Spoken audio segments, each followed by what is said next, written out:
வணக்கம். உங்கள் அன்பு தோழியின் ஆரோக்கிய உணவும் அற்புத வாழ்வும். இன்னைக்கு நல்லா மழை பெஞ்சிக்கிட்டு இருக்கு. மழைக்கு ஏதாவது ஸ்நாக்ஸ் சாப்பிட்லாம்னு எல்லாருக்குமே தோணும். காற்று எதுவும் ஆரம்பிச்சிருச்சா புயல் அப்படின்னு தெரியலை. மரம்லாம் ரொம்ப அசைஞ்சிக்கிட்டு இருக்கு பாருங்க. நல்லா காற்று வீசிக்கிட்டு இருக்கு, மழையும் பெஞ்சிக்கிட்டு இருக்கு. இந்த மழை நேரத்தில் ஏதாவது ரெசிபி செஞ்சு சாப்பிட்லாம், ஸ்நாக்ஸு செஞ்சு சாப்பிட்லாம்னு எல்லாருக்குமே தோணும். அதனால் குழந்தைங்கள்லாம் ரொம்ப விரும்பி கேட்டதுனால பொட்டேட்டோவை வச்சு ஒரு ரெசிபி பண்ணலாம் அப்படின்ட்டு 3 பொட்டேட்டோ எடுத்து நல்லா வேக வச்சு வச்சுருக்கேன். இப்போ இதில் தோலை உரிச்சு எடுத்துடலாம். என்னம்மா, நாங்க சொன்ன மாதிரியே ஸ்நாக்ஸ் பண்ண ஸ்டார்ட் பண்ணிட்டியா? ஆமாண்டா, அப்புறம் உங்களுக்கு செய்யாம யாருக்கு செய்ய போறேன்? அதான் சொன்ன உடனே ரெடி பண்ண ஆரம்பிச்சிட்டேன். இந்த மலைக்கு சுட. ஓகே, பொட்டேட்டோவை நல்லா மசிச்சு எடுத்துக்கிட்டாச்சு. இப்போ இதில் 4 மீடியம் சைஸ் ஆனியன் இதை நைஸாக கட் பண்ணிட்டேன். இதை இதில் போட்டுக்கலாம். அடுத்ததாக இது கூட 10 பல்லு பூண்டு தோலை உரித்து நல்லா நசுக்கி வச்சுருக்கேன். இஞ்சி உரலில் வச்சு இதையும் இது கூட சேர்த்துக்கலாம்.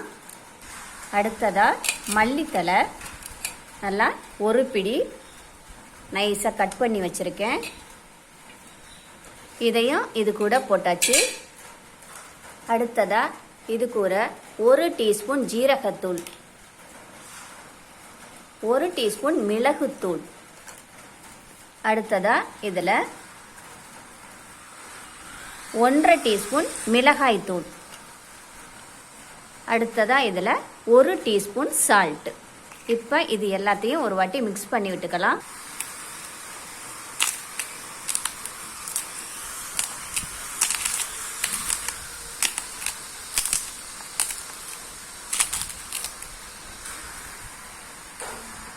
ஓகே, நல்லா பிசைஞ்சு அப்படி வச்சாச்சு. அடுத்ததாக 2 முட்டை எடுத்திருக்கேன். இதை உடைச்சி இதில் ஊற்றிடலாம். ஓகே, 2 எக்கும் நல்லா ஊற்றிக்கிட்டாச்சு. இப்போ இதை நல்லா ஃபீட் பண்ணி விட்டுக்கலாம்.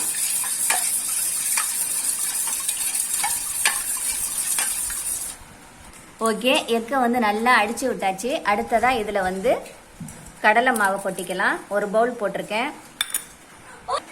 1/2 பவுல் கடலை மாவு போட்டிருக்கோம்.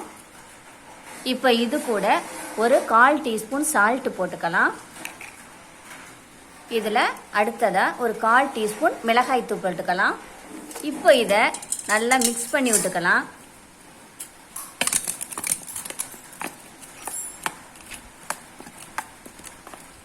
அடுத்ததாக இது கூட கொஞ்சமாக தண்ணி ஊற்றி நல்லா இட்லி மாவு பதத்துக்கு அப்படி மிக்ஸ் பண்ணி விட்டுக்கலாம். இப்போ இது கூட ஒரு 1/2 பவுல் அரிசி மாவு போட்டுக்கலாம். ஓகே, எல்லாமே நல்லா அழகாக மிக்ஸ் பண்ணி விட்டாச்சு. இந்த பதத்துக்கு நல்லா திக்காக அப்படி வரணும். இட்லி மாவை விடவும் இன்னும் கொஞ்சம் தண்ணி பதமாக, அதாவது தோசை ஊற்றுறது அளவுக்கு அப்படி இந்த மாவை மிக்ஸ் பண்ணி விட்டு அப்படி எடுக்கணும். அதாவது கிட்டத்தட்ட இதுக்கு 300 ml தண்ணி ஊற்றிருக்கேன். அதுக்கு மேலே ஊற்றக்கூடாது, ரொம்ப தண்ணியாக போயிடும். அடுத்ததாக ஒரு 1/4 லிட்ரு சுத்தமான நல்லெண்ணெய் தான் இதில் ஊற்றிருக்கேன். இது நல்லா ஹீட் ஆகட்டும். இது என்ன தெரியுதா, நல்லா அழகாக பூ மாதிரி இருக்குது தெரியுதா?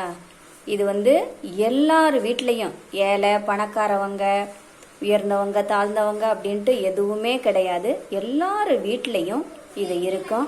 இது என்ன அப்படின்னு உங்களால் கண்டுபிடிக்க முடியுதா பாருங்க. வேற ஒன்றுமே இல்லை, ஆனியன் தான் இது.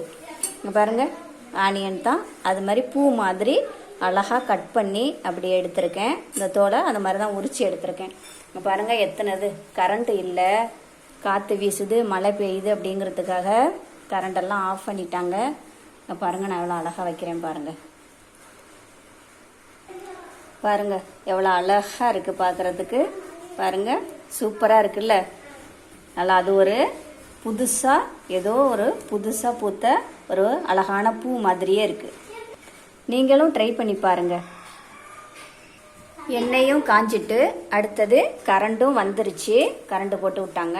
இப்போ நாம் இதை கொஞ்சமாக அப்படி உருண்டையாக எடுத்து இப்படி லைட்டாக அடுக்கி விட்டோம்னா சர்க்கிள் ஷேப்பில் அழகாக வரும்.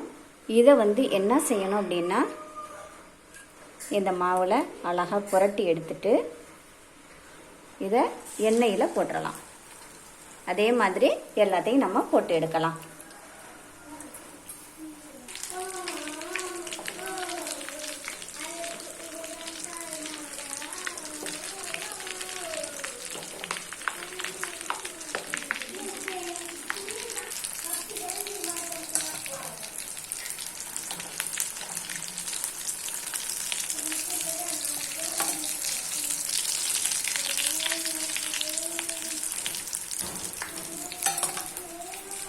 அந்த ஸ்நாக்ஸ் ஒரு பக்கம் வேகட்டும். அடுத்தது நாம் வந்து டொமேட்டோ சாஸ் ரெடி பண்ணிக்கலாம். எல்லாரும் எப்படி பண்ணுவாங்க அப்படிங்கிறது எனக்கு தெரியாது. நான் எப்படி செஞ்சேன் அப்படிங்கிறத நீங்கள் பார்த்துக்கோங்க. அப்படியே அந்த டொமேட்டோ சாஸ் கடையில் வாங்குறது மாதிரியே, பாட்டிலில் வாங்கிட்டு வர்றது மாதிரியே அதே மாதிரி இருந்துச்சு நான் செஞ்சது. ஏற்கனவே நான் செஞ்சு குழந்தைங்களை கொடுத்துருக்கேன். அப்படியே கடையில் வாங்கிட்டு வர்றது மாதிரியே இருக்குமா அப்படின்னாங்க. அதனால் அதே மெத்தடில் தான் இன்றைக்கி நான் வந்து டொமேட்டோ சாஸ் செய்ய போகிறேன். சின்ன தக்காளியாக இருந்ததுனால 3 தக்காளி நான் இதில் போட்டிருக்கேன். பெருசுன்னா நீங்கள் வந்து 2 போட்டுக்கலாம். இப்போ இதில் வந்து 1 ஸ்பூன் மிளகாத்தூள் போட்டிருக்கேன். அடுத்ததாக இதில் 1 ஸ்பூன் சுகர் போட்டுக்கிறேன். அவ்வளவுதான் இதில் போட வேண்டியது. அடுத்ததாக இது கூட 1/2 டீஸ்பூன் சால்ட்டு போட்டுக்கலாம். இப்போ இதை மிக்சியில் போட்டு நல்லா நைஸாக இதை வந்து அரைச்சி எடுத்துக்கலாம். ஓகே, நல்லா சூப்பராக அழகாக நைஸாக அரைச்சி எடுத்தாச்சு. இப்போ அதே டேஸ்ட் இருக்கா என்னன்னு ஒரு வாட்டி நான் உங்களுக்கு சொல்கிறேன். சூப்பராக அதே டேஸ்ட்டு தான். கடையில் வாங்குகிற அந்த டொமேட்டோ சாஸை விட வீட்டில் ரெடி பண்ணது இன்னமும் செம்ம டேஸ்டியாக செம்மையாக சூப்பராக இருக்குது. இதில் வந்து நாம் எடுத்த அந்த ஸ்நாக்ஸை தொட்டுக்கிட்டு சாப்பிட்லாம். நாம் வந்து ஒரு மஷ்ரூம் கிரேவி, ஒரு மீல் மேக்கர் கிரேவி, இல்லை ஒரு காலிஃப்ளவர் கிரேவி இது மாதிரி செஞ்சோம் அப்படின்னா இந்த டொமேட்டோ சாஸை அப்படியே நம்ம அதில் வந்து சேர்த்து அதை வந்து ரெடி பண்ணிக்கலாம். ஆனால் இதை தொட்டுக்கிட்டு சாப்பிட்றது அப்படிங்கிறதுனால நம்ம எப்படியே வச்சுருந்தோம்னா அந்த பச்சை ஸ்மெல் வரும். குழந்தைங்க சாப்பிட்றதுக்கு கொஞ்சம் இது பண்ணுவாங்க. அதனால் நான் வந்து இப்போ என்ன பண்ணியிருக்கேன் அப்படின்னா, அடுப்பில் எண்ணெய் சட்டி வச்சுருக்கேன். 1 ஸ்பூன் எண்ணெய் ஊற்றிருக்கேன். எண்ணெய் காஞ்சிருச்சு. இப்போ இதை ஊற்றி ஒரு 2 நிமிஷம் 2 மினிட்ஸ் இதை நம்ம வந்து நல்லா வதக்கி விட்டுக்கலாம். ஏன்னா அப்போ தான் அந்த பச்சை ஸ்மெல் போகும். பச்சை ஸ்மெல் போயிடுச்சுன்னா எல்லாருமே சாப்பிட்றதுக்கு நல்லாயிருக்கும். டேஸ்டியாக வாசமாக நல்லாயிருக்கும். ஓகே, எல்லாம் ரெடி. இப்போ நாம் வந்து இதை டேஸ்ட்டு பார்க்கலாம்.